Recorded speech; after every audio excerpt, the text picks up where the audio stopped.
And welcome to another edition of the Rorschach Test Podcast. I am your host, Tyrell James. Today I got a very special guest with me, Steve Stouffer. How you doing, man? Good to be on here with you. I'm glad that you're here. I'm really glad that you're here. For everybody that watches on a normal basis, what I normally do is I link what my guests see on the Rorschach Test to their passions and to what it is that they're doing, what they do for a living. But this is going to be a little different this time. Steve is actually running for sheriff of Caroline County. So I am actually going to kind of put him on the hot seat. I'm Okay. going to ask him questions that the community wants to know. I'm going to let everybody see why they should vote for him, why he's the best candidate for the job. So, Maybe we shouldn't go over my answers to the images. well, well, that's part of the very well. Actually, we have no choice but to do it because I have to bring it up to make the connections. But I think, I really think that people are going to see what you see too. Maybe not with one of them, but Well, so okay. But before we get started, um, so what exactly is it that you do for a living? right now I work for the Caroline Sheriff's Office. I'm assigned to our court security staff. Okay, all right. So, and how long have you been doing that? I've been here since December of 2018. Okay, Now I've been a gotcha. police officer since 1996. I actually started with Denton PD and worked for them until 2000, and then Hmm. I joined the Caroline Sheriff's Office for a couple of years, and I got recruited to join the Queen Anne's County Sheriff's Office, which was a little bit bigger agency, had an opportunity to do some specialized things that I probably wouldn't have gotten to do here at Caroline, and I spent the majority of my career over at Queen Anne's County. Got you. Okay. What was it that made you decide to run? Actually, I'm not going to ask that question. I was about to ask you what was it that made you decide to run for sheriff, but I think that we can probably cover that in some of the questions that I have for you after we start Okay. looking at some of these pictures. So, Okay. okay, all right. So we're going to go ahead and get into the first picture, and the first thing I want to start with is this one. Which was actually the easiest one for me to do because it immediately popped out at That's what the funny thing is when you said what you saw, I saw it too. So me. with this one, you said you saw Gene Simmons in drag. Yes. Gene Simmons in drag. I'm gonna leave that up there for a couple more seconds for people to see so they can try to see what we both see because I definitely see it too. The funny thing about it is with that particular picture, anytime I show anybody that picture, whatever they say they see, I end up seeing it too. Oh wow. Yeah. That's one of the things I love about this though. It just everybody sees the different things, and then also you can come back to like I can come back and look at this tomorrow. I'll see something completely different. Right. So but I think that's pretty cool. But okay, so we're going to start with that picture. You said you saw Gene Simmons in in drag. So we're going to start with Gene Simmons. Gene Simmons is part of Kiss, right? Right. So I'm going to deal with that word Kiss for a second, okay? So when you're on the campaign trail, so you're running for sheriff, you have to kiss hands and shake babies. Now I know it's the other way around, but I like Right. saying it that way, right? Right. But because of what politics is and the way because of the way that politics and politicians are viewed, people feel as though they're shaking hands with the devil or about to get the kiss of death. Right. Okay. Now, what I want to ask you is what do you do to separate yourself from those other politicians that come across as the devil that's about to give you that kiss of death? Um, I hope I come across as genuine because I'm not a politician. Um, I've spent not just 26 years as a police officer, but I started serving the community when I was just a teenager. My mom and dad were members of the local volunteer fire department. So, you got drugged to work details and special events. And we weren't a family of means. We were by no means a prosperous family, but it was just something that was kind of always, we gave back to the community. And, Hmm. you know, I don't know if you've looked around you, but Walton's Mountain is nowhere near Caroline County. And I've I've never never even really, heard of that. I've never been a big fan of like the it takes a village, but it really did because I Hmm. grew up in a I guess a typical American home, which means a home that had its own flaws and its own challenges. Hmm. And if it wasn't for some of the influences around me in the community, there, but for the grace of God go I could be on the other side of my profession. I had some really good influences in the community that showed Hmm. me the kind of person I wanted to be. And I liked helping people in the community. When I was with the volunteer fire department as a kid, and then as soon as I got out of high school, I became an EMT and a firefighter. And it meant something to me when somebody in the community needed your help and they called on Hmm. you. And it was a sense of pride knowing that you would help someone. And as a volunteer, that's all you got. There was no pay for it. And I like that. So when I'm out and I'm meeting with people, I'm genuinely concerned about what they're concerned about. I live in the county too. Their Hmm. concerns are probably very close to what mine and my wife's are. So Right. when they're telling me something they're going through, one, if they tell me they've had a bad experience, that bothers me. And it would bother me whether it was the county I live in or, when I go to Florida and I visit family down there and they tell me about a negative experience. It bothers me because you feel like the profession has let people down. And, Right. you and I have talked before, things about my family that I'm not somebody that always looks at law enforcement and says, well, they're always 100% right, because I know it's not Right. the way it is. So, um, Right. it's, I hope people see me as somebody that genuinely does care about what they're going through and Hmm. genuinely wants to make things better, because it's not just making it better for them. It's making it better for me too. I live here. My family's Right. here. So, Hmm.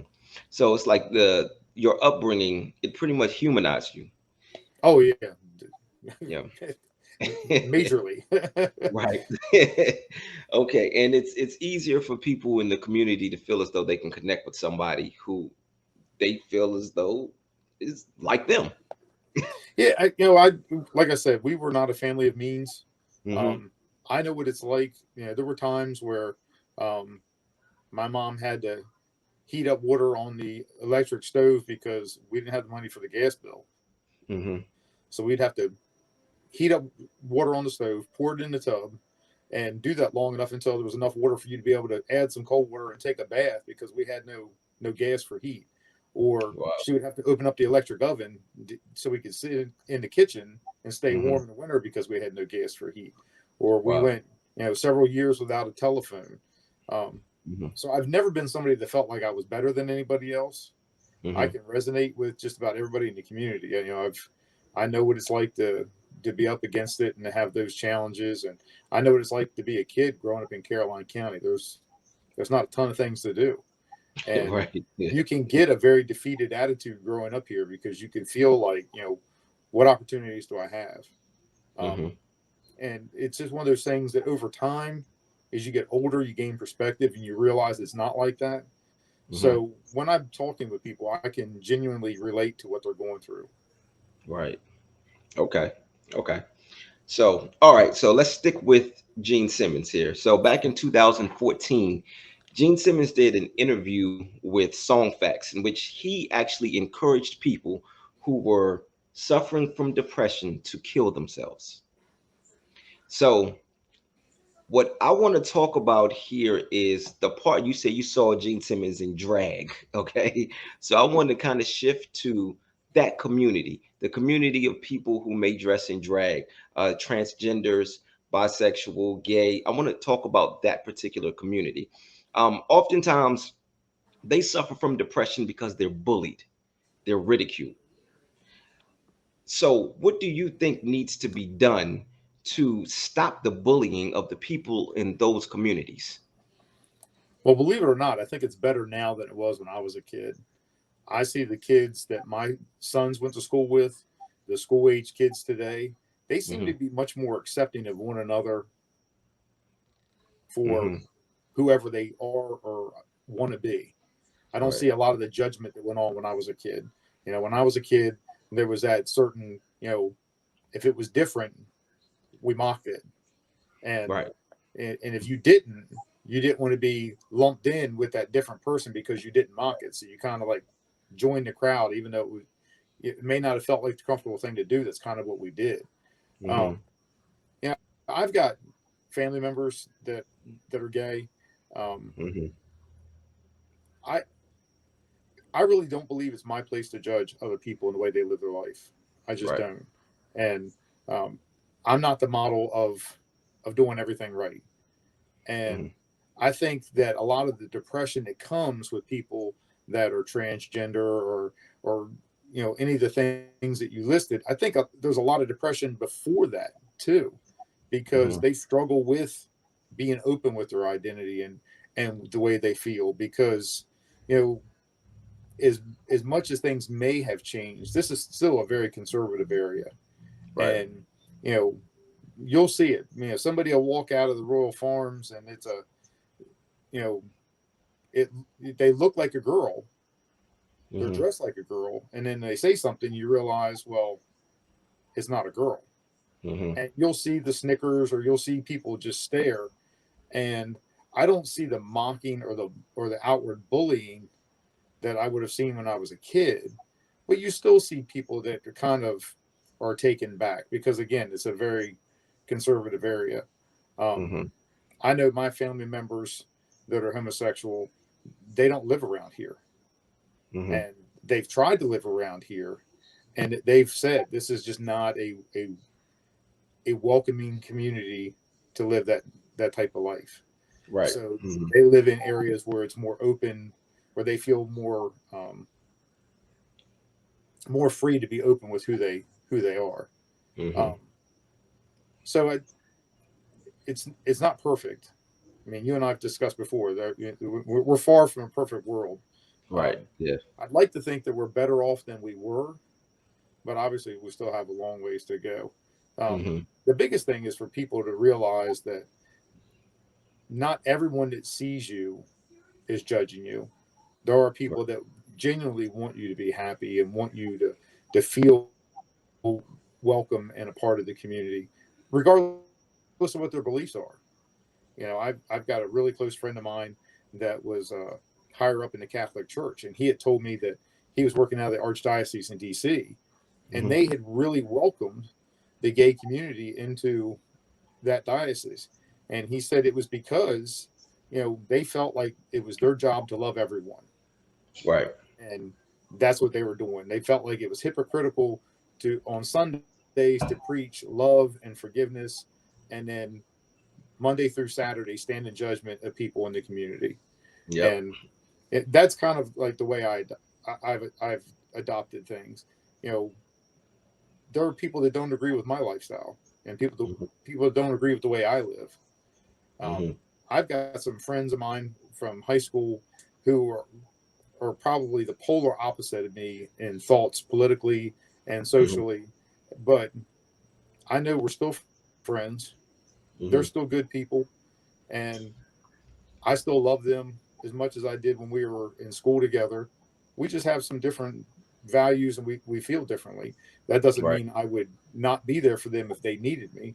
And that's the same Mm. thing for people in the community. Just because we're not all living our life the same by the same script doesn't mean our lives don't have value, and that we can't accept them and just love them for who they are.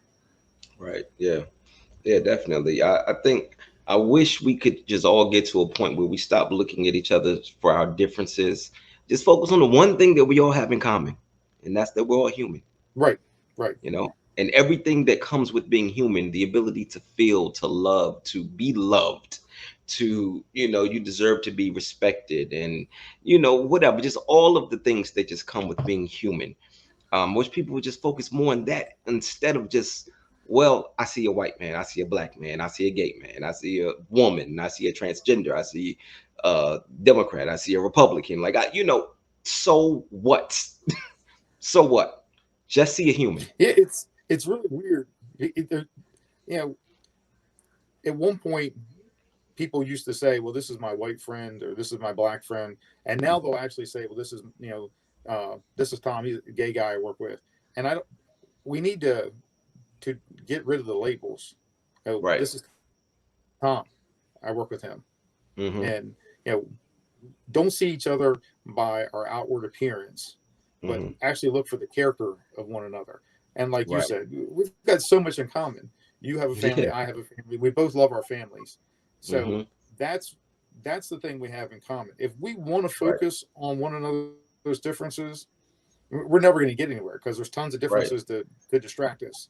The Mm-hmm. thing that the commonality between us is, you know, we live in the same community. We love our Right. families. We want the Exactly. community to be the best community it can be for our families. You know, for my Mm-hmm. kids, your grandchildren, that's what we want.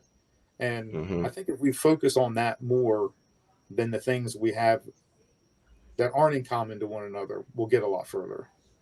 Mm-hmm. Absolutely. Very well said. I agree with you wholeheartedly. So, okay. Okay, So let me we're going clarify. The Gene Simmons in drag. to. Okay. I am a Kiss fan. My first album I bought when I was 8 years old, my mom let me get Kiss Alive 2. And Gene Simmons and John Stamos did this horrific movie in the 80s. And Gene Simmons actually played a hermaphrodite singer. And Mm. the makeup was atrocious. The hair was all teased up. And that's where that picture comes from. I just want to make sure I clarify that Right. Right. because Yes. that Yes. was out of the three images, that was just like boom, it was right there. It's like, oh my gosh, it's like right out of the movie. And it took you back to your childhood, which, by the way, you just dated yourself, but whatever. Oh yeah, I do. I Okay, can't help it. so My kids are finally proud of me. I buy tennis shoes other than all white tennis shoes. Yeah. So I don't know if my son will ever like the things that actually I take that back. He liked a couple pair of my jeans, but he swears that I got my style from him. I said, boy, I had style before you were born. Get out of here, kid. Whatever. yeah, they forget that at one point we either had game or we believed we had game. One of the Right, two. You right, know. right. But to be very clear, I still got game. So my, I'm glad one of us does. okay, so we're gonna stick with Gene Simmons. This was last time with Gene Simmons. Okay. Okay. So Okay. um oftentimes we make changes because of being in a place of discomfort, right? So one of Gene Simmons's Gene Simmons nickname is the demon. Okay. So my question is, growing up, did you ever fight demons? Like when you were a kid, adolescence, even early 20s, did you ever fight any demons? And if so, did you fighting those demons force you into a place of discomfort, which ultimately led you to becoming a state trooper? Well, I'm not a trooper. I'm a deputy sheriff, and I only say that because Deputy sheriff. the I'm sorry. troopers That's consider themselves a brotherhood in themselves, and I wouldn't want them to think I was trying to, uh, falsely take that moniker. right. Um, Yes. No, I apologize, everybody. No, deputy sheriff. Okay. um, I like I said, I didn't grow up in on Walton's Mountain. We were not the our family had issues, Hmm. and some of those issues um, led to some violence in our home when I was a child, Hmm. and it the demon that I dealt with was being able to, as a young person, handle male authority figures. That was a struggle for me because Okay. I saw them as my experience was one of two things.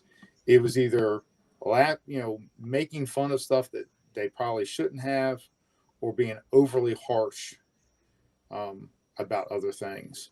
So if I was at a friend's house and their dad would come home, I would automatically lock up and get very tense because I was uncomfortable that the male authority figure was there. Hmm. And when I first got out of school, I had trouble with that at work. You know, when I was around the older male authority figures, I would have the same thing. I'd be very uncomfortable. I would tense up. I was always afraid that explosion was going to come. Right. And one of the things that led me into law enforcement was that there had been a family friend who was a Delaware State Trooper, and Hmm. I always admired Tom. And I used to call him my uncle, even though there was no family relationship. And Hmm. I always wanted to be like him. And then when I got into law enforcement and I started going on calls of domestic violence, I I could relate to everybody that was in the house. I knew what the victim was going through. I recognized that cycle of violence before I ever had a class on the cycle of violence. But I also Hmm. understood what the kids were going through. And I knew, unfortunately, and I would get frustrated at times when the victims would be reluctant to make the changes they had to make to correct that, because I knew of the collateral damage that was happening to the children. I knew that just because they may not be getting hit, they may not be getting screamed at, being around it and seeing it is impacting them. Right. So those are the calls that when I went on them really challenged me, because I wanted to, you just wanted to wrap everybody in your arms and hug them and tell them it would be okay. But at the same time, I understood what everybody was going through. And as you get Hmm. older, you learn that sometimes that person that's the perpetrator of the violence, you know, they're carrying their demons too. A lot of them have experienced it when they were younger. Um, Hmm. so they don't have the coping mechanisms that other people have, because that's all they know, and they resort to it. And Right. the same thing with the victims. The victims grew up in that, so they're used to being that victim. And the bad part is that, you know, our children, they come into the world completely innocent of all that, and it's Hmm. up to the adults to give them that baseline, that clean slate where that's not a part of things. And it's that would be frustrating for me, but I think it helped me to be a little bit more compassionate to people and see what they were going through, instead of making sure you didn't want to take judgments on people, you know, to really relate to them and understand what was going on across the board in those homes. So I don't know if that's exactly what you were looking for, but that was kind of like my demon. I grew up in it, Hmm. and it was it was difficult for me, because, you know, the first thing they teach you in the academy is you can't take everybody home with you. But there were times I wanted to. I wanted to, you know, I Right. wanted to just hug the kids and say, "Listen, it'll be okay. You'll get through Right. this." And you wanted to be able to tell the victims of the violence, you know, there are resources out there for you. You don't have to Hmm. do this, and the Right. community is not going to judge you because you put an end to this. And you can stop the violence Hmm. and still be in love with the person that you're with. You know, Right. there are resources out there to help them now that may not have been there back when I was a kid. You know, when I was a kid, it was kind of like the police came and it was like, well, that's your husband. You know, sorry, you know, but we're not, Mm. you know, this isn't our place. This is a family matter. It's not like Hmm. that now. And Okay. society's not structured just to lock that person up. There are different treatment programs out there that you can get people into. You can get people into counseling. There's a lot of people nowadays, you find out, have had undiagnosed issues their entire life. So we can get them Hmm. maybe some medication to balance them out, or to get them into some treatment so they can deal with their own demons, so they're not projecting that violence on other people. Right. So, like I said, I don't know if that's what you're looking at, but that's probably I, the biggest demon I probably would think of. yeah. No. No. That was. I almost said perfect, but there's no such thing as a perfect demon, I guess. But No, you no, know, good thing. but but your explanation was perfect. You know what it is. What I was definitely looking for. Um. And very relatable. You know, for a lot of people who have either been in that situation. It's, you know, it goes back to what we were saying in the very beginning about you just being human, and your upbringing humanizing you. I think a lot of people are going to hear this and see this and say, this guy's just like me. And if you can trust yourself, and this guy's just like me, well, why not trust him too? And So I think that exists in all of us a lot more. I mean, mhm, I think if you and I bumped into each other in Walmart, we would just see two different people. right. But getting to know one another, having an opportunity to talk to one another, you know, Hmm. we both are beaten down Washington Redskin Commanders fans now. We both have families. We both live in a rural. I mean, there's a lot more that we have in common Right. that we don't. And Right. I just think that that's what we need to, like, as we were saying before, we need to be able to see one another that way instead of focusing on the things that make us so different from one another. Right. Yep. Absolutely agreed. Okay, so now we're going to get away from Gene Simmons. Okay. We can kiss that goodbye. So, the next thing we have is this one. So here you said you saw a pelvic girdle. Yes. So, what the pelvic girdle, first of all, let me just say, I don't think I've ever had a conversation with anybody ever in life and that has involved the words pelvic girdle. Okay. I've said pelvic, I've said girdle. Never said pelvic girdle before.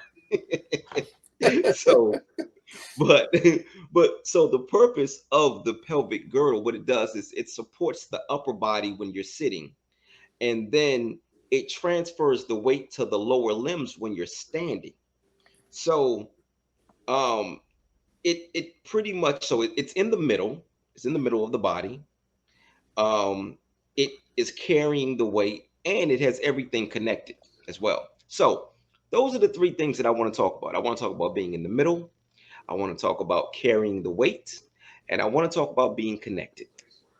All of the things that the pelvic girdle does. Okay. So we're going to first start with being in the middle. So, with you running for sheriff, are you prepared to be in the middle? I mean, in the midst of the community, right at the like dead center of the community, so that people see that you are not somebody who is unapproachable, not somebody who is unattainable, somebody that they can actually look at and and connect with. Are you ready to be in the center, right in the middle of it all, so that people can connect with you? Oh, absolutely. One of the things I've told people is, and this isn't to malign people that have held the position before me or in other agencies.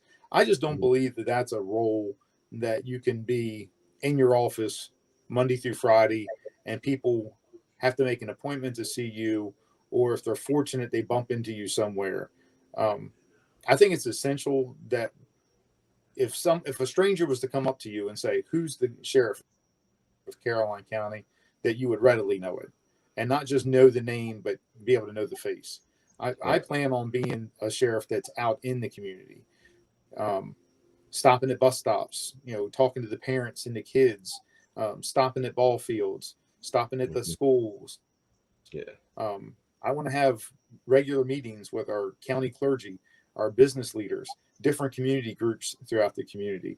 There's no better way to assess what your agency is doing than actually being out amongst the people that we're supposed to serve and finding out if we're truly meeting their needs. And so much of it's about relationships. You've got to make sure that you're a part of the community. You're not just overseeing the community. And um, I've always been a part of the community. My wife has a fit with me because I'll go to Walmart and I go there to get a thing of half and half and a box of coffee, and 90 minutes later I'm coming home, and Walmart's only 6 minutes from my house. But I'll run into somebody, either somebody I went to school with or someone else I Hmm. know, and I'll get to talking, and I always blame the other person, but my wife Of tells me it's course. not their fault. I'm the one that 9 times out of 10 that can't shut up. So, but I enjoy that. I really enjoy talking with people and relating to people and getting to know them. And Mm-hmm. I think that's a comfort I have about where we live. I enjoy just going into the store and knowing that's my home Walmart. Mm-hmm. If, Right. if if I need something, more than likely I'm going to see somebody I at least recognize, Mm-hmm. or or possibly know. And there's just a certain comfort. My youngest son and I talk about that all the time. There's just a Mm-hmm. certain comfort. It's home, and I like that in the community. I like stopping and talking to people. Um, I like seeing people at the store. I like when somebody will shoot me a text message and say, "I've got this situation going on. What can I do?" My wife is a hairdresser, obviously not mine, but she's a hairdresser, and that is Yeah. essentially the information hub of every community is the Right. hairdresser. Mm-hmm. And a lot of her hair clients over the years have said, they've got this going on with their kids, they've got this going on at home, they have this interpersonal conflict with this person, and they want to know what they can do. And Right. again, it's not about getting anything in return. It's just knowing that you were able to be there when someone needed you. And I don't Right. think you can do that if you're reserved and unapproachable or away from people. So you have to genuinely want to be out there amongst people. And Mm-hmm. I actually do. Probably, probably to my wife's chagrin more than I probably should. But I really do like being out amongst people. Uh-huh. So yeah, that's what's funny when I first moved out here. Of course, I came from DC, so it was a lot different. I run to Walmart out there or to the grocery store out there. Actually, when I was growing up in DC, we didn't have any Walmarts out there at the time. Walmarts came a little later, but Right. but if I just ran to the grocery store, I wouldn't run into a bunch of people that that I knew. um it was rare. I mean, I could go to the mall sometimes. Every now and then I may run into somebody that I knew, but it's not like here. When I moved here, that I Right. started getting to know people. Now I can't run to Food Lion without seeing, without saying my father-in-law. I run into my father-in-law in Food Lion all the time. Okay, all the time. He's So, keeping an eye on you. you're right. So but and I just what I always run into people that I know here, and it's there's an upside, there's a downside. Well, for me anyway, the upside is it's cool to to have this type of community where you're able to, wherever you go, you're probably going to run into people that you know. The downside, sometimes I just want to get in the store and get out the store. and and I can't, because I keep running into people that I know.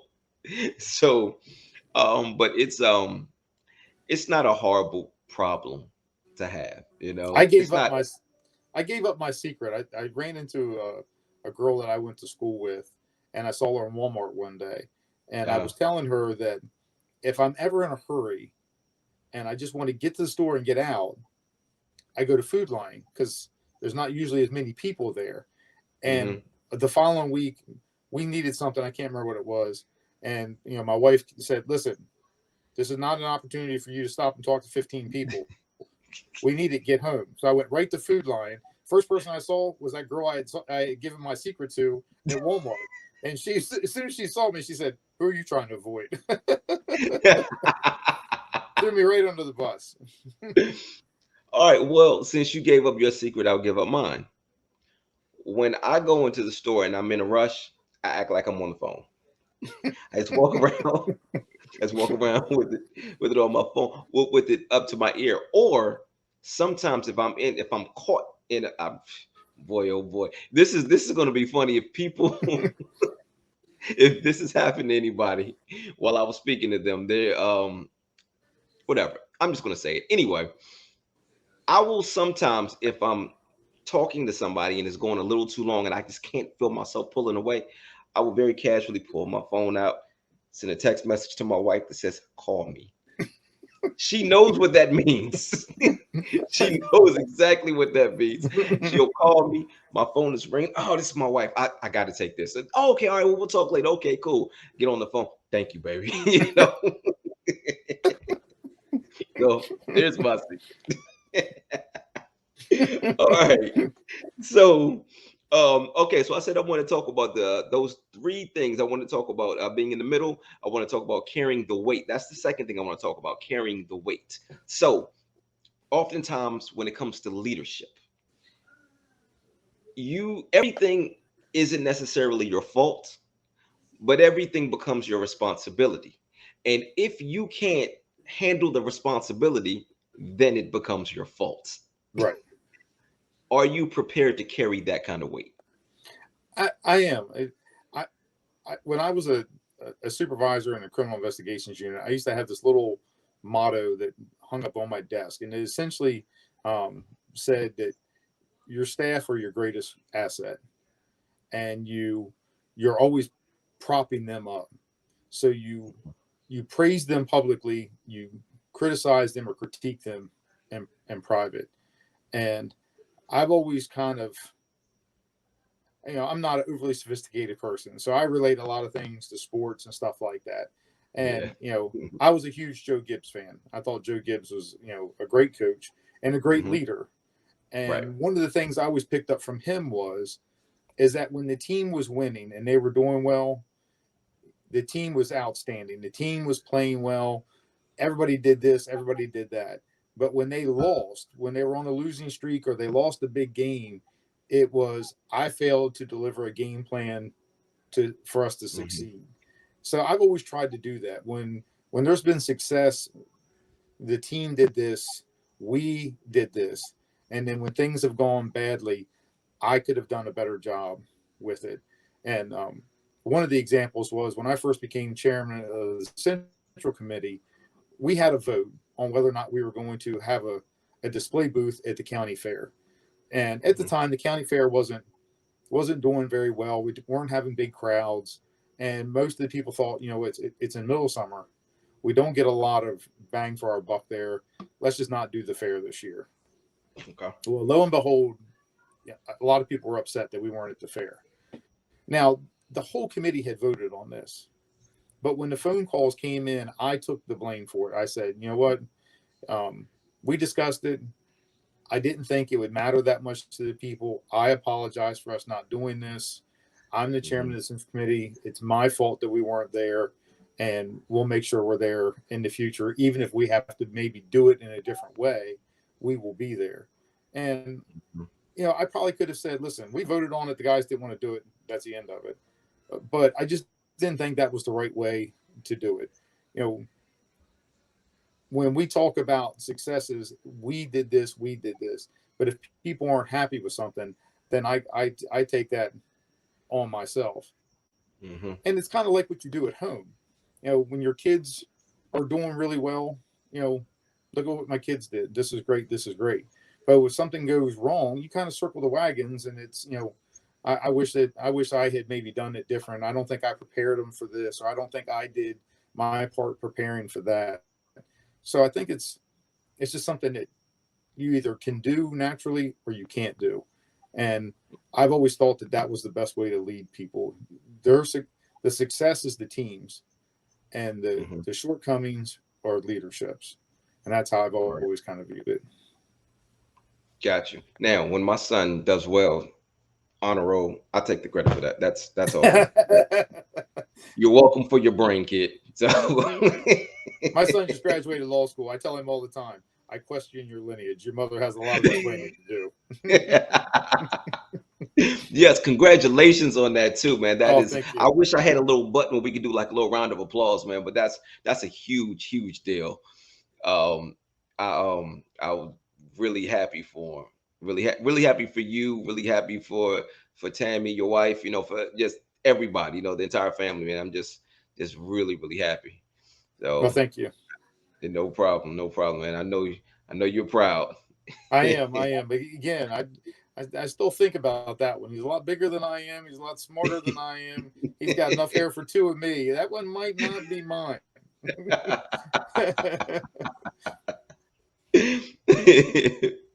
okay, so I said I want to talk about three things. So that pelvic girdle again, it's right in the middle. It carries the weight. So that third thing is it connects everything. So My question now is, are you willing to do anything that you have to do to connect law enforcement to the community? Now, before you even answer that question, I want to share a story really quickly, okay? Mm-hmm. So, and this isn't me telling you the story because you're a part of the story. You know the story. I'm going to share this with everybody else. So, a couple years ago, when George Floyd was murdered, um, Steve called me and asked me, "How do we fix this?" Steve, when you asked me that question, I heard exactly what you were asking me.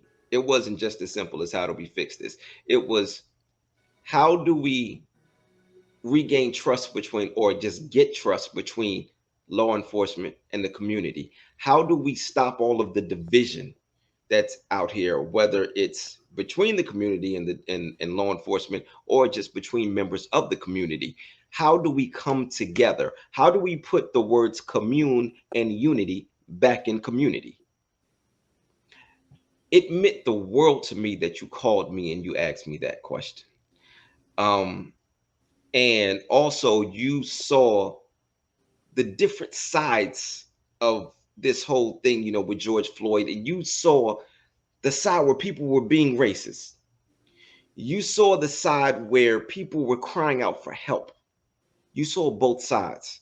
You wanted to help the ones that were crying out for help, and you wanted to either silence or change the minds of the ones that that felt that George Floyd deserved what he got. And we're looking at it through racist eyes.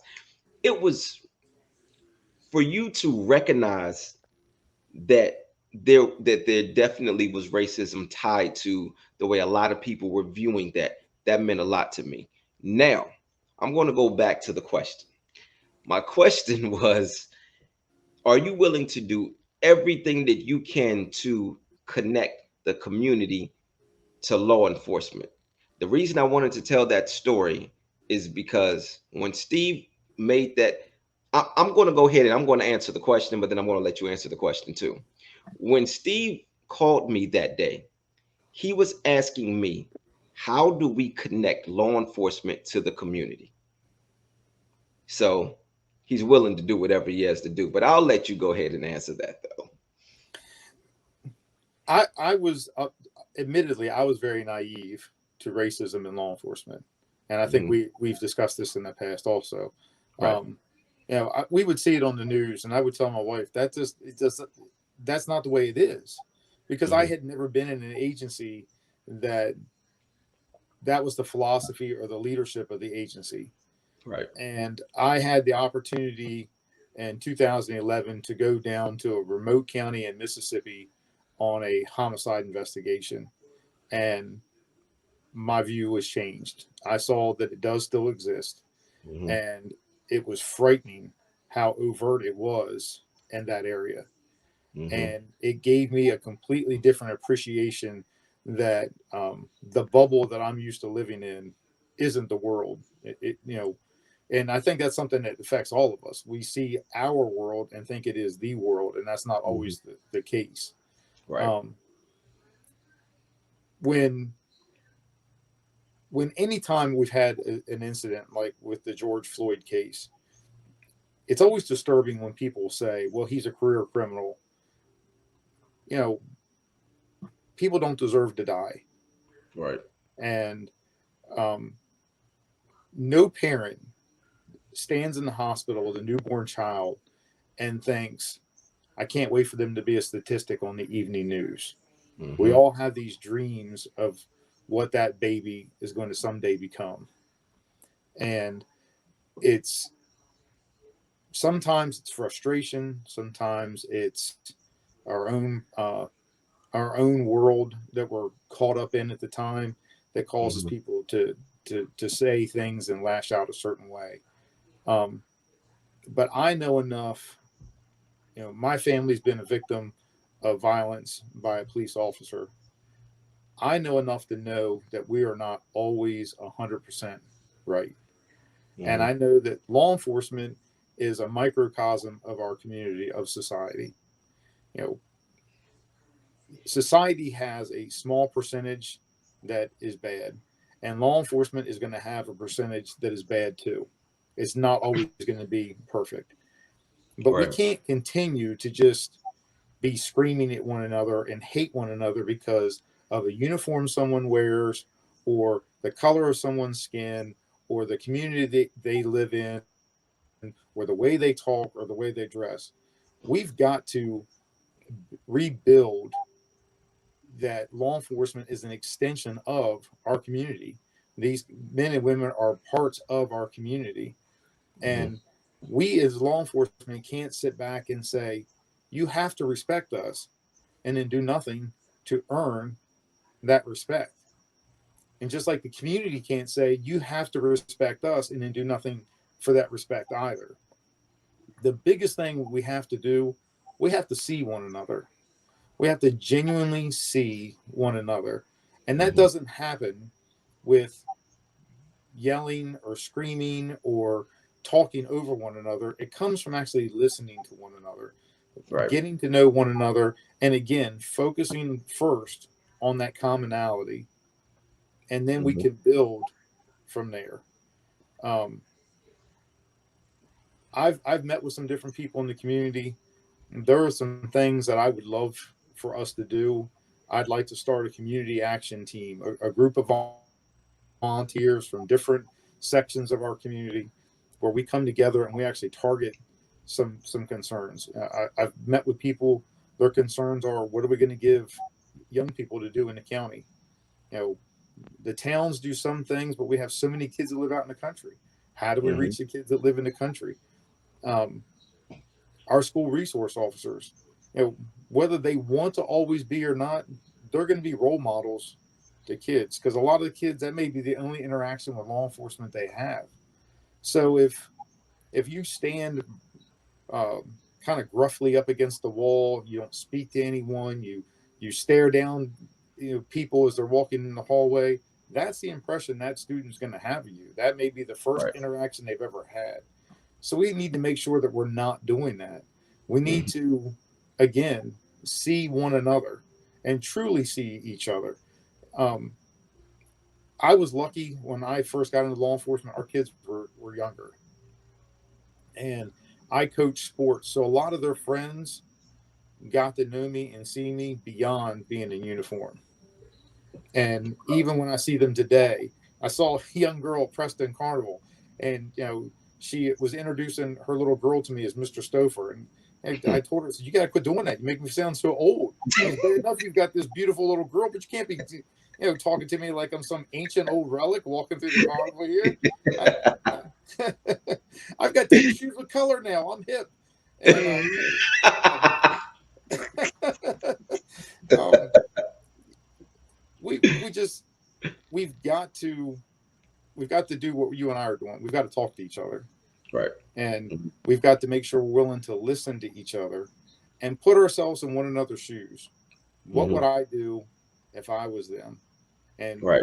how would I feel if I felt that I was being ignored or overlooked or taken for granted? And Mm-hmm. I think when we do that, when we as law enforcement open ourselves up to the community, and the community recognizes that it's genuine, they'll open ourselves up to you as well. Um, and that's the biggest thing, is just taking that time to put ourselves in somebody else's shoes. I used to hate, um, we get criminal summonses at our office, or all law enforcement agencies, for cases like bad checks. And uh, I remember somebody, saying something one time about, "Oh my gosh, this deadbeat again. He bounces checks all over the place. They ought to just lock him away." And I sat there and thought, I remember when I was a kid, my mom, she had to write bad checks so we could eat, so we could have groceries. That Mm-hmm. doesn't excuse it, Right. but you know, we had a family friend when my son was at college that got himself into some trouble with the law, and my son was devastated when he saw it on Facebook. And I told him, I said, sometimes good people make the wrong choice when they're in a bad situation. Right. And, Mm-hmm. that doesn't make them any less your friend, your neighbor, Mm-hmm. your family member. they made a mistake. Right. And we need to be able to recognize that as imperfect as we are, so is that other person we're talking to. So let's just be two imperfect people that are trying to see one another and help one another through the situation. Hmm. Okay. Sounds good, man. Look, well, look, you got my vote. Um, I just got to move to DC. right. Yes. Okay, so we're going to move on to the final picture, which is right here. You said you saw a bat. So let's leave it up there a couple more seconds so everybody else can try to figure out what they see. That was interesting. I've shown this picture to a few people. Sometimes you sometimes people see the same things in certain pictures. And this picture has always been one of my favorites because people get so incredibly creative. Nobody has ever come close to seeing what somebody else has seen with this particular picture. Um, that's why this one is definitely becoming one of my favorites. But okay, again, you said you saw a bat. Okay, so I want to talk about politics. Now, you say you're not a politician, but you're running for something, so that's how people are going to see you. Now, I've often heard people, they break up the word politics, poly meaning many, ticks, bloodsuckers. And that's how they see politicians, as a whole bunch of bloodsuckers, right? Um, and of course, I'm making that connection with bats, with bats being, bloodsuckers, right? Um, Incidentally, bats, there's this misconception that bats are just going to come and just attack you. Bats only attack when they are provoked. So I just wanted to just, give a quick little lesson about bats. So if you see a bat out, you're probably fine. Just keep walking. So, all right. But anyway, so I was trying to figure out another way to word this question, but because I'm dealing with blood suckers and stuff like that, I have to word it this way. So I'm trying not to, the perverted part of my mind is like, don't say it that way because you may laugh. So I'm not going to laugh because I've said this enough times over and over and over where it's not funny to me anymore. So, but I'm going to go ahead and I'm going to ask the question anyway and see if I laugh. Oftentimes politicians are seen as people who are just trying to suck things out of people. So what is it that I'm going to laugh? What is it that you're doing to separate yourself from those people and show them that you're not trying to suck anything out of anybody? You are instead trying to, I can't do it without laughing. That you're not trying to suck anything out of anybody, but you are instead trying to give and trying to, I can't really think of the word that I want to say, but instead of sucking anything from the people, from the community, that you were really trying to give to the community. I'm trying to address the needs and the concerns of people as I meet them. Okay. After you've been in law enforcement for a while, and like I said, I've been serving the Midshore area for 26 years. You can recognize things, and the key thing that we always have to do is we always have to do some self analysis, see Hmm. what we're doing, and then evaluate what's working and what needs to be fine tuned or what needs to be just changed altogether. And again, though, I think you need to speak with the community, and there are things that people in the far south and far north ends of the county see that I in Denton don't see. And they tell me things about response times or not seeing an officer in their area. And the biggest way to fix that, I don't I don't see it as trying to take things from them. I take it as trying to learn from them, and that way addressing their needs. Um, I put on a piece of material. I can't remember if it was either on social media or if it was on something else. But I wrote out that your concerns are my concerns. Hmm. Again, this is our community, not just mine, not just theirs. It's our community. We all live in it together, and Right. it's only going to be as good as we are all being served in it. And Mm-hmm. the biggest thing that I've tried to take from people is get them to tell me what their concerns are. Um, I mean, a lot of people have the same concerns. I call the Mm-hmm. police; they're never there. And whenever you need a cop, there's no one around. If the laws all got broken at Dunkin' Donuts, the world would be a safer place. I mean, we all hear those things, um, but really to analyze the job that we're doing, you've got to talk to people. So if I'm taking anything from people, I'm taking what their concerns are, what their perceptions of us are, and trying to address it. Um, and sometimes it's upsetting.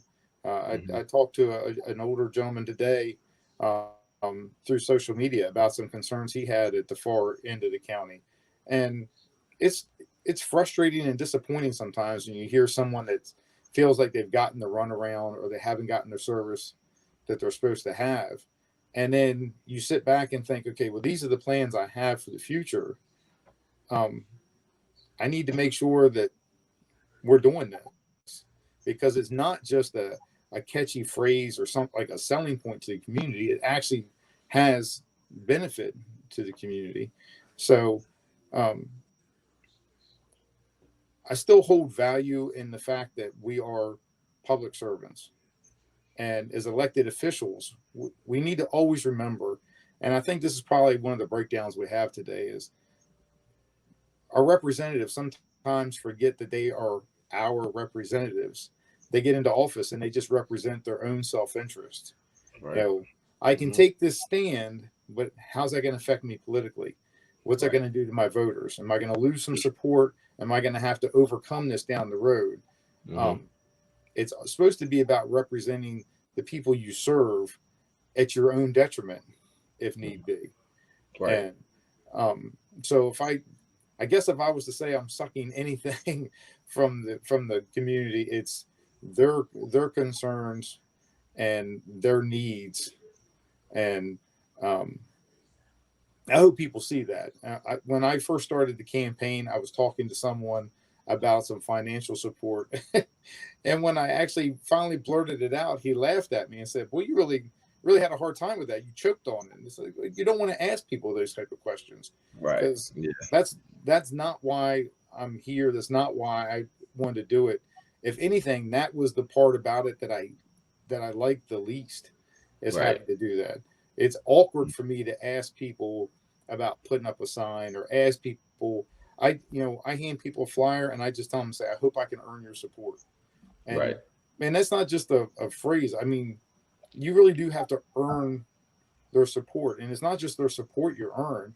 If they vote for you, if they support you, it's their trust, and that's where the commitment has to come in to make sure that we don't violate that trust, that we live up to what it is we've professed, and that, what we've sold to the public. Right. Now I Okay. understand that the trust. I understand the frustrations with politicians. Mm-hmm. I've seen it where they promise the sun and the moon, and all of a sudden, poof, disappear. And then four Mm-hmm. years later, there's a whole bunch of excuses and finger pointing on why nothing got done. And we see it nationally, we see it at the state level. Sometimes you see it at the local level. People make promises and they don't keep it. Now, if there's mitigating factors in there on why they can't keep it, then they need to make sure they're explaining that to us and letting us know that. Mm-hmm. But it's I've always thought it was vital that people, representatives, remember that you don't just represent the people that voted for you, put a sign in your yard, told you what a great guy you were. You Mm-hmm. represent that person that did not believe in you, that Yeah. voted for your competition. Mm-hmm. You represent them equally as much as you do those that supported you. And I think that's what people forget. And we need to always be aware of that. That's those the service is equal amongst them all. Mm-hmm. All right. Um, okay. I got one more question about this bat. Okay. From doing DC politics, I learned how stressful politics and being on the campaign trail is very stressful. This question is a two-parter. Number one, have you gone batshit crazy yet? And if your answer is no, if I were to ask your wife the same question, would she disagree with you? I don't know if I'd say I've gone crazy. Um, Tired, yes. You work all day. Um, my wife has been so supportive through this Mhm. because we've been married for 30 years. We are each other's best friend, and she has not seen me but in passing. I mean, Mm, very, very much just in passing. I work mhm. all day. I come home. I change my clothes. I'm either out taking care of signs, attending meetings, attending forums, talking to people. You're, Monday through Friday, usually all day Saturday and Sunday. We just haven't gotten a chance to spend time with each other, which is Right, hard because we typically do just about everything together. Um, right. Mhm. and I don't know about going crazy, but it's a until somebody has done it, you don't really appreciate the roller coaster. And at first, I thought it was Right. just me until I Mhm, talked to a couple of other guys that are running for a mhm. different office, and it was funny. I said, I don't know about anybody else, but this is just like being on a roller coaster. You feel great one day, you think you're Mhm, doing well, you think, man, I've got a legitimate chance here. We're gonna do this, and then mhm.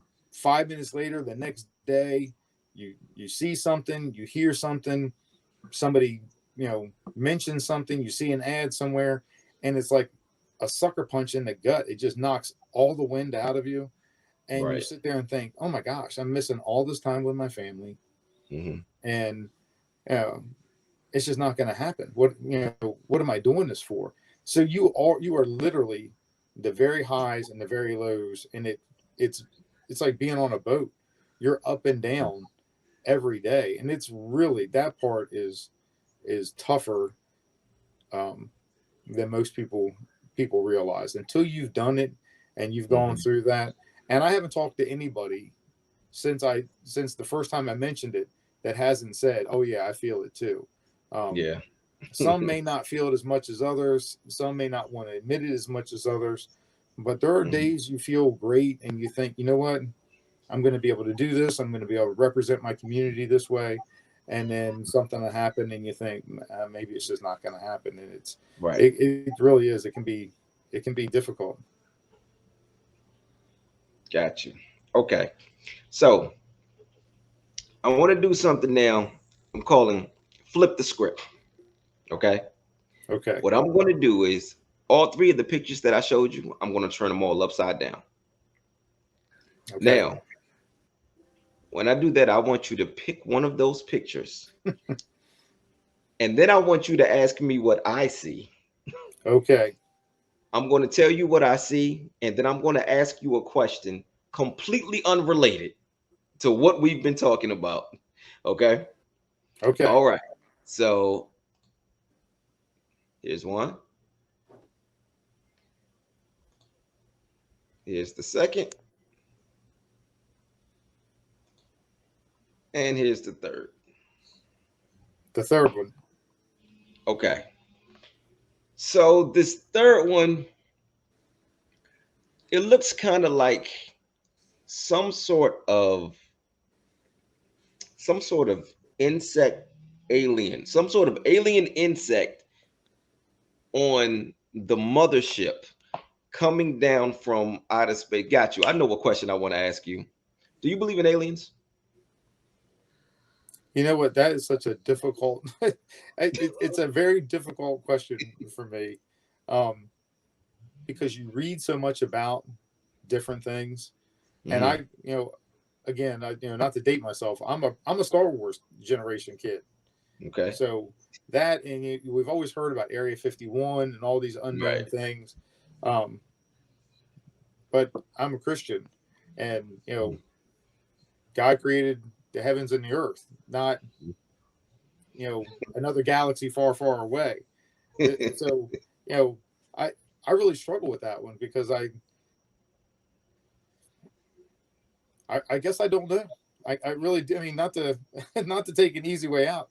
I just don't know. There's a part of you that wants to say, you know, there's unexplained phenomenon out there, or Mhm. people see this and people see that, and then on the other hand, I believe that the things that we don't see or that we don't understand are things um, that we leave to our faith. Mhm. So that's a difficult one for me. It was probably I probably sucked all the fun right out of that question because it's just that one really is, and it's weird that you asked. I can't believe you asked me that question because it was just something on the news recently, and I thought I don't know, I really don't know how I feel about this. Is Uh-huh. you know so that's a lot tougher question than I was probably prepared for. That was the funny thing. Out of all the questions I asked you, that one was the hard one. That is funny. I I think no, at one point in my life I did not believe, but now I think I'm starting to believe that. Put it this way, I wouldn't be surprised. I would not be surprised. I do think there's a part of me that believes that they are out there, and then I always make the joke, which honestly I don't know how much of this is really a joke now. I keep saying I want the aliens to just hurry up and come get somebody, either come get me away from these idiots out here, or come take the idiots. I don't care, whichever one it is, just come get somebody. But if you're probing people, come get the idiots. Don't I don't You're not probing me. We're not doing that. Come get the idiots and probe the idiots. All right. But I do I think that I really feel bad for them if they are real because they seem to come across some of the oddest people in the world. They must have the most distorted view of Earth. You must think, I mean, oh my gosh, these people are a bunch of idiots. yes. Yes, absolutely. Absolutely. And the thing is, all of the sightings and things that we, that they see or that they catch, um, it tells me that they are also a lot smarter than us. A lot smarter than us. I was watching a podcast a few months ago, and uh, they were talking about COVID, but then they started going into how we keep the people, we're like polluting the earth, we are creating all of these things, and they said, what, humans are the virus. We are the virus here. And I sat there and I thought about that. I said, what? You're absolutely right. Humans are the virus. If you think about all of the things that are wrong in the world, it's because of humans. you know, yeah, we are the virus. And then, I just wonder if there are aliens, if they are out there, what's it like where they are? Do they take better care of their planet? Do they take better care of each other? Um, just I just wonder, those kinds of things, are they able to feel, do they have emotions or this and that or whatever, so um I don't know. I just that was interesting. Of course I wasn't expecting that because I didn't know which picture you were going to choose, and I purposely did not look when I turned the picture upside down. I purposely did not study the picture because I didn't want to know. I wanted it to be in real time when I looked at it and came up with what I was coming up with. So, um, yeah. I saw Jack Black with his head tilted back doing something from like School of Rock. I don't know. Maybe I've got this weird rock fetish or something like that. I don't know, but that's Th- what I saw when I saw it upside down. Thank God I didn't ask you because then if I would have had to try to connect that, we would have sat here another 20 minutes. All right, man. Well, look, we are about to wrap up now. Before we do get out of here, though, I want you to you can let people know how they can get in contact with you if you want people to get in contact with you. Um, Actually, any information that you want to put out there concerning you running for sheriff. Is anything, all the information you want to put out there, and also if you have any events that are coming up. Well, there's a forum tomorrow night in Goldsboro. Hold on. This is going to air on Thursday, Oh, and that's right. and That's we're right. recording Well, this on Tuesday. So okay. so the forum was Well, last night for when you everybody. see this What? Thursday, the forum was last night. Um, Yeah. I think there may be some other last minute forums. I know there's some different groups that were talking about doing some things. Hmm. Um, I know some of the candidates for different races are kind of formed out. I think it's one of those things that you want public office. You gotta meet with the public, Right. and Hmm. there's a lot to fit in a short period of time as we get down to the wire. But it's part of it. You got to be willing to talk to people. Um, Right. I just kind of have my information out there. My email address is my first initial S, my last name Stouffer, STOU, double F as in Frank, the number 4 at hotmail.com. Um, my phone number is on all my printed materials, 410 200 4876. Um, I'm on Facebook, Steve Stouffer for sheriff. If you have a question, you have a concern, reach out to me. When I hand out flyers, I make sure I let everybody know that my contact information is on the flyer. If you've got a concern, let me know it. Um, Not all the feedback I get is great. Um, Hmm. some people, have have said that not everybody agrees with your ideas. Some people question how you're going to do certain things. Hmm. Um, I'm a very basic person. I believe that we should make sure as a sheriff's office we're able to do the basics. Right. And the basic function of our job is to service the needs of the community. And I applaud the current administration of the sheriff's office. They have brought the agency to a point that they feel it needed to be at. And I think that as we are embracing the change in administrations, I just have a belief that the sheriff's office needs to go in a different direction from this point forward. And having a lot of different plans and ideas are great once we have the basics down. And until we are basically doing what we need to do, then the other stuff just has to wait until we can make sure we're doing the basics, and that's addressing the needs of our community, of our entire community. Um, Hmm. we can't part and parcel it out. We need to make sure that we're serving the citizens. So I hope if anybody has any questions, they'll feel free to reach out to me. Um, real simple and real cutting to the quick version of it. I want to expand our minimum patrol staffing to make sure we always have 3 deputies on the road. That's my key thing. We can do that without any additional burden on our taxpayers. I think we can make our schools safer. Um, we need to have an officer in every school, not just on each campus, but make sure there's one in every school. And we need to Hmm. make sure that when we evaluate those officers, each school is unique in and of itself, just like the community that school is in. And we need to make sure that there's a firm partnership between the schools and the sheriff's office in choosing the right person to be in that school, to be a part of that unique culture of that school, to make sure that it's a proper fit. But we also need to make sure we're evaluating it routinely to make sure that we're getting the most bang for our buck there for both the school and the safety component of it.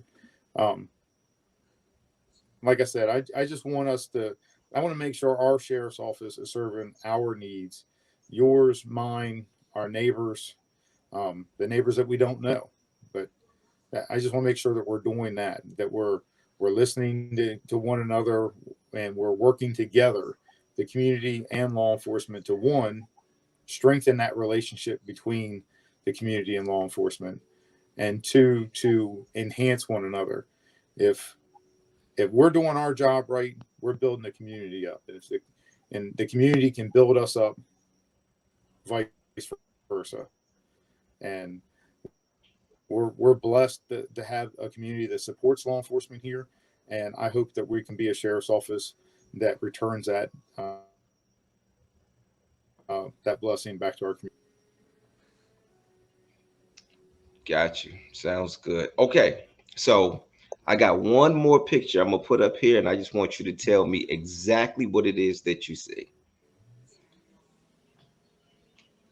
This podcast is so dope. And I couldn't agree more. It sounds so silly coming from me because I've not that at one point I referred to my son's car as his whip, and and my son just shook his head. He's like, "No, Dad, don't ever do that again." Well, this time you were coached into saying it, so he has to give you a pass for this one. So I'll get a slight pass on that one. all right. Well, Steve, I just want to thank you again for your time. I want to thank you for the way that you do your job. I want to thank you for being so human, so relatable, um, for wanting to connect and for wanting to just instill unity in the community. Um, and just doing things the right way and having such an incredible amount of integrity. It really means the world to me, and I know I'm speaking for a bunch of other people. You know, you drive through the neighbor. I drive all over Caroline County, and I see your signs up in not just in public places, but in people's yards. In the yards, you know, when you see these, and you know, you see these signs in the yards, you're like, you know, and I keep seeing it over and over and over and over. You know, it just shows the amount of people that believe in you. So I just wanted to thank you for being who you are. Well, thank you. So It means a lot to call you my friend and to be able to come on here with you tonight. thank you. I appreciate that. All right. Okay. And for everybody else, y'all be easy.